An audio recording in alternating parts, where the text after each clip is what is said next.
ইরানের ৭৭তম প্রলয়ঙ্কারী আঘাতে ছিন্নভিন্ন ইসরায়েল ও মার্কিন সেনাঘাঁটি।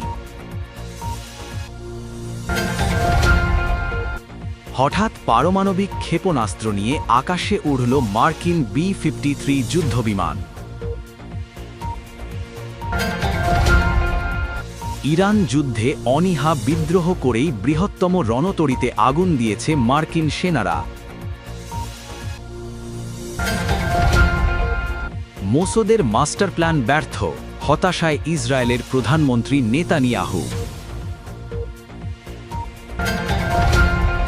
শত আরোহী নিয়ে আমেরিকার যুদ্ধবিমান বিধ্বস্ত, ৯০ সেনা নিহত। এতক্ষণ শুনছিলেন গুরুত্বপূর্ণ সংবাদ শিরোনাম, এখন জানিয়ে দিব বিস্তারিত। মধ্যপ্রাচ্যের আকাশ জুড়ে ফের যুদ্ধের দামামা। দীর্ঘদিনের সংঘাতকে নতুন উচ্চতায় নিয়ে ইসরায়েল এবং মার্কিন সামরিক ঘাঁটিগুলোতে আবারও ভয়াবহ হামলা চালিয়েছে ইরানের Islamic revolutionary guard corps IRGC। এটি তেহরানের চালানো ৭৭তম দফার হামলা, যা গত কয়েক দশকের মধ্যে অন্যতম বড় সামরিক অভিযান হিসেবে দেখা হচ্ছে। ইরানি সংবাদ সংস্থা তাসনিমের বরাতে জানা গেছে, এবারের হামলায় ইরান তাদের অত্যাধুনিক খাইবার শেকান ব্যালিস্টিক ক্ষেপণাস্ত্র এবং ঝাঁকে ঝাঁকে আত্মঘাতী ড্রোন ব্যবহার করেছে। ইসরায়েলের হাইফা ও তেল আবিবের গুরুত্বপূর্ণ সামরিক স্থাপনাগুলো লক্ষ্য করে এই ভয়াবহ হামলা চালানো হয়েছে। একই সঙ্গে বাহরাইনে অবস্থিত মার্কিন শেখ ঈসা বিমান ঘাঁটিতেও ইরানি ক্ষেপণাস্ত্র আঘাত হেনেছে বলে অসমর্থিত সূত্রে জানা গেছে। হামলার পর পুরো অঞ্চলে উচ্চ সতর্কতা জারি করা হয়েছে। সামরিক বিশ্লেষকরা বলছেন, ইরান এবার তাদের সুপার হেভি সিস্টেম এবং পয়েন্ট অ্যান্ড শুট প্রযুক্তি ব্যবহার করে মার্কিন আকাশ প্রতিরক্ষা ব্যবস্থাকে চ্যালেঞ্জ ছুড়ে দিয়েছে। IRGC এক বিবৃতিতে জানিয়েছে, তাদের সার্বভৌমত্ব রক্ষা এবং আঞ্চলিক আধিপত্য বজায় রাখতে এ ধরনের অপারেশন অব্যাহত থাকবে। ইসরায়েলের আয়রন ডোম এবং মার্কিন প্যাট্রিয়ট ব্যবস্থা এই বিশাল ক্ষেপণাস্ত্র বৃষ্টি কতটুকু রুখতে পেরেছে তা নিয়ে এখনো ধোঁয়াশা রয়েছে। তেহরানের এই বিধ্বংসী ড্রোন ও মিসাইল বৃষ্টির পর পাল্টাপাল্টি হামলার আশঙ্কায় এখন থমথমে পুরো আরব বিশ্ব। একদিকে ইরানের শক্তির প্রদর্শন, অন্যদিকে মার্কিন ইসরায়েল জোটের পরবর্তী পদক্ষেপ। সব মিলিয়ে মধ্যপ্রাচ্যকে এক মহাপ্রলয়ের দিকে ধাবিত হচ্ছে। উত্তরের অপেক্ষায় এখন যেন গোটা বিশ্ব। আকাশের নীল সীমানায় যখন রূপালী ডানার এক বিশাল দৈত্য গর্জন করে উড়ে যায়, তখন অবাক হন।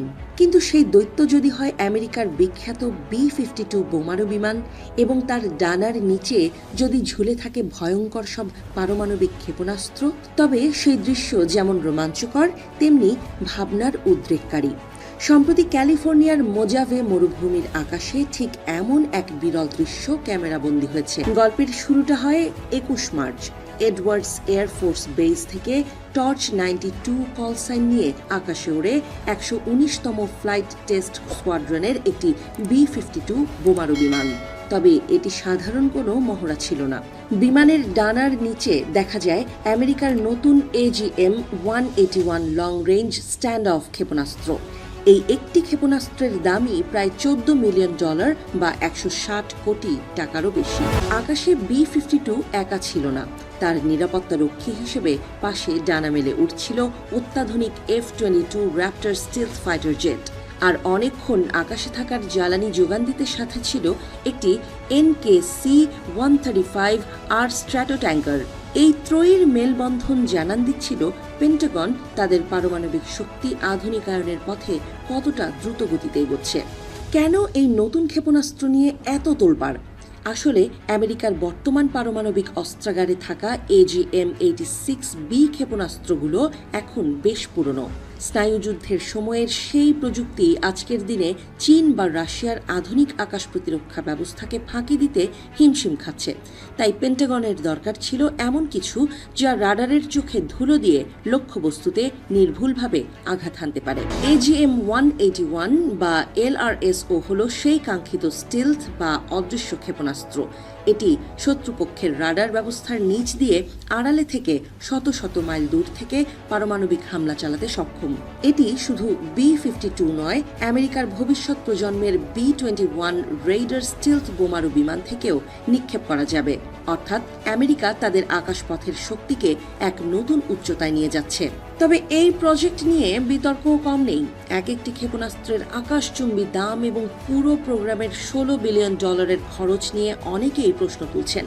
সমালোচকদের মতে সাবমেরিন এবং আন্তঃমহাদেশীয় ব্যালিস্টিক ক্ষেপণাস্ত্র যখন হাতেই আছে, তখন এত খরচ করে নতুন ক্রুজ ক্ষেপণাস্ত্রের কি খুব বেশি প্রয়োজন ছিল? কিন্তু মার্কিন সমরবিদদের যুক্তি ভিন্ন। আকাশ থেকে ছোড়া এই ক্ষেপণাস্ত্রগুলো যুদ্ধের শেষ মুহূর্তেও ফিরিয়ে নেওয়া সম্ভব, যা অন্য পদ্ধতিতে প্রায় অসম্ভব। বর্তমানে যে ক্ষেপণাস্ত্রগুলো পরীক্ষা করা হচ্ছে সেগুলোতে কোনো লাইভ পারমাণবিক ওয়ারহেড নেই। এগুলোকে বলা হয় টেস্ট আর্টিকেল। মূলত বিমানের সাথে ক্ষেপণাস্ত্রের ভারসাম্য, বাতাসের বাধা এবং সেন্সরগুলোর কার্যকারিতা যাচাই করতেই এই মহড়া। 2027 সালের দিকে এর উৎপাদন পুরো দমে শুরু হবে এবং 2030 সালের মধ্যে এটি আমেরিকার প্রধান আকাশভিত্তিক পারমাণবিক অস্ত্রে পরিণত হবে। B-52 বিমানটি নিজেও এক বিস্ময়। সেই 1950-এর দশকে তৈরি এই বিমানটি নতুন ইঞ্জিন আর রাডার লাগিয়ে 2050 সাল পর্যন্ত আকাশে দাপিয়ে বেড়ানোর প্রস্তুতি নিচ্ছে। প্রযুক্তি বদলাচ্ছে, বিশ্ব রাজনীতির সমীকরণ পাল্টাচ্ছে, কিন্তু আকাশের এই বৃদ্ধ যোদ্ধা তার নতুন পারমাণবিক তলোয়ার নিয়ে এখনও আমেরিকার শক্তির প্রধান স্তম্ভ হয়ে দাঁড়িয়ে আছে। প্রশান্ত মহাসাগর থেকে শুরু করে আটলান্টিক, মার্কিন নৌবহরের দাপট যেখানে বিশ্বজুড়ে বিস্তৃত, সেখানেই হানা দিল এক রহস্যময় বিপর্যয়। বিশ্বের সর্ববৃহৎ এবং সর্বাধুনিক বিমানবাহী রণতরী USS জেরাল্ড আর ফোর্ড এখন উত্তাল আলোচনার কেন্দ্রে। তবে কোনো যুদ্ধের ময়দান নয়, বরং জাহাজের ভেতরে দাউ দাউ করে জ্বলে ওঠা এক অগ্নিকাণ্ড কাঁপিয়ে দিয়েছে পেন্টাগনের ভিত। গত 12 মার্চ 2026 মাঝ সমুদ্রে মোতায়েন থাকা অবস্থায় হঠাৎই ধোঁয়ায় আচ্ছন্ন হয়ে পড়ে বিশাল আকায় এই রণতরী। লিন্ট বা তুলা থেকে শুরু হওয়া সেই আগুন ছড়িয়ে পড়ে জাহাজের লন্ড্রির ধোঁয়ার মূল অংশে। মাত্র কয়েক মিনিটের ব্যবধানে 4,500 ক্রু সদস্যের এই ভাসমান শহরটি পরিণত হয় এক রণক্ষেত্রে। প্রায় 30 ঘন্টার রুদ্ধশ্বাস লড়াইয়ের পর নিয়ন্ত্রণে আসে সেই বিধ্বংসী আগুন। আগুন নিভেছে ঠিকই, কিন্তু রেখে গেছে ধ্বংসের ক্ষত। অগ্নিকাণ্ডের ফলে জাহাজের আবাসন ব্যবস্থা মারাত্মকভাবে ক্ষতিগ্রস্ত হওয়ায় বর্তমানে 600-র বেশি নৌসেনা মেঝেতে বা টেবিলের ওপর ঘুমোতে বাধ্য হচ্ছেন। আধুনিক প্রযুক্তিতে ঠাসা এই রণতরীতে এখন খাবার থেকে শুরু করে শৌচাগার সবকিছুতেই চরম বিশৃঙ্খলা। 10 মাস ধরে টানা ডিউটিতে থাকা ক্লান্ত সেনারা এখন এক অবর্ণনীয় কষ্টের মুখোমুখি। কেন এই বিপর্যয়? সামরিক বিশ্লেষকরা বলছেন, অপারেশন এপিক ফিউরির জন্য টানা 10 মাস সমুদ্রের বুকে মোতায়েন থাকা এই ক্রুরা এখন মানসিকভাবে বিধ্বস্ত। সাধারণত একটি মিশনের মেয়াদ 6 মাস হলেও ইরান ও ভেনেজুয়েলার উত্তেজনার মাঝে এই মেয়াদ বারবার বাড়ানো হয়েছে। অতিরিক্ত কাজের চাপে যন্ত্রের মতো চলতে থাকা মানুষগুলো কি তবে এবার ভেঙে পড়েছেন? ঘটনার নাটকীয় মোড়ে যখন ব্রিটিশ ও গ্রিক গণমাধ্যমগুলো এক বিস্ফোরক তথ্য সামনে আনে। দাবি করা হচ্ছে এটি কোনো দুর্ঘটনা নয়, বরং খোদ নৌসেনাদের সাবোটাজ বা পরিকল্পিত অন্তর্ঘাত হতে পারে। গুঞ্জন ছড়িয়েছে যে অসহ্য ক্লান্তি আর বারবার মিশনের মেয়াদ বৃদ্ধিতে ক্রুদ্ধ হয়ে কোনো ক্রু সদস্য হয়তো ইচ্ছে করেই আগুন ধরিয়ে দিয়েছিল যাতে জাহাজটি বন্দরে ফিরে যেতে বাধ্য হয়। যদিও মার্কিন নৌবাহিনী এবং সেন্ট্রাল কমান্ড আনুষ্ঠানিকভাবে জানিয়েছে যে আগুনটি লন্ড্রির ড্রায়ার ভেন্ট থেকে লেগেছে এবং এটি একটি দুর্ঘটনা, কিন্তু আন্তর্জাতিক সংবাদ মাধ্যমগুলো ছাড়ার পাত্র নয়। ব্রিটিশ সংবাদপত্র দ্য টেলিগ্রাফ এবং ইন্টারন্যাশনাল বিজনেস টাইমস সরাসরি প্রশ্ন তুলেছে, সেনারা কি তবে বিদ্রোহের পথ বেছে নিলেন? ইরানের রাষ্ট্রীয় গণমাধ্যমও এই সুযোগে বিষয়টি নিয়ে প্রচার শুরু করেছে। অবসরপ্রাপ্ত নৌ কর্মকর্তাদের মতে 5,000 মানুষের বিশাল বহরে 2-1 বিপদগামী থাকা অসম্ভব নয়, তবে পর্যাপ্ত প্রমাণ ছাড়া একে অন্তর্ঘাত বলাটা বিপজ্জনক। বিশেষজ্ঞদের একাংশ মনে করছেন অতিরিক্ত ব্যবহারের ফলে জাহাজের যন্ত্রপাতির আয়ু শেষ হয়ে আসা এবং রক্ষণাবেক্ষণের অভাবেই এই দুর্ঘটনা। তবে প্রশ্ন থেকেই যায়, একটি আধুনিক ড্রায়ার থেকে লাগা আগুন নেভাতে কেন 30 ঘন্টা সময় লাগবে? বর্তমানে গ্রিসের সুদা বে বন্দরে মেরামতের জন্য অবস্থান করছে এই দানবীয় জাহাজ। এটি কেবল যান্ত্রিক ত্রুটি নাকি ভেতরে ক্ষোভের বহিঃপ্রকাশ, তার উত্তর হয়তো সময়ের গর্ভে। তবে এই অগ্নিকাণ্ড মার্কিন নৌবাহিনীর রণকৌশল এবং সেনাদের মানসিক স্বাস্থ্যের ওপর এক বড় প্রশ্নচিহ্ন এঁকে দিয়েছে। বিশ্বের সবচেয়ে শক্তিশালী নৌবহর কি তবে ভেতর থেকেই দুর্বল হয়ে পড়েছে?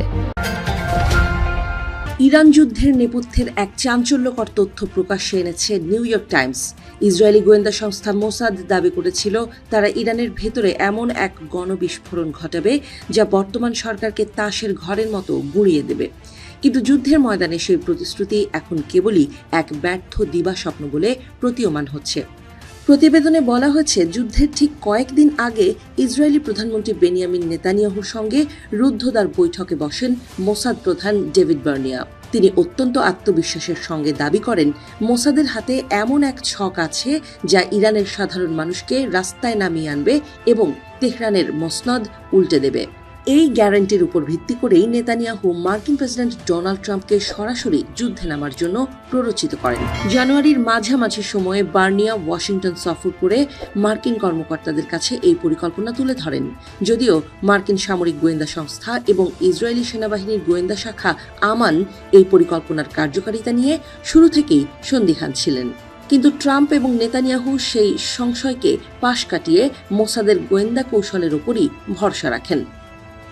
মোসাদের সেই গোপন পরিকল্পনার মূলে ছিল ইরানের শীর্ষ নেতা। তাদের ধারণা ছিল নেতৃত্বের শূন্যতা তৈরি হলে এবং সাথে কয়েক দফা গোপন অপারেশন চালালে সাধারণ ইরানিরা বিদ্রোহ শুরু করবে। ইসরায়েল ও আমেরিকার এই যৌথ অভিযান ইরানকে দীর্ঘস্থায়ী শাসনের হাত থেকে মুক্ত করবে, এমনটাই ছিল তাদের মূল লক্ষ্য। ইরানের সঙ্গে মোটেই পেরে উঠছে না যুক্তরাষ্ট্র ও ইসরায়েল। তাদের লাগাতার হামলায় অত্যাধুনিক যুদ্ধবিমানগুলো একের পর এক ভূপাতিত হচ্ছে, আর তাতে বারবার কার্যত পিছিয়ে আসতে চাইছে ট্রাম্প। এমনকি যুদ্ধ বন্ধ করতে সবার কাছে ধর্ণা দিলেও যেন থামাথামির কোনো লক্ষণ নেই ইরানের।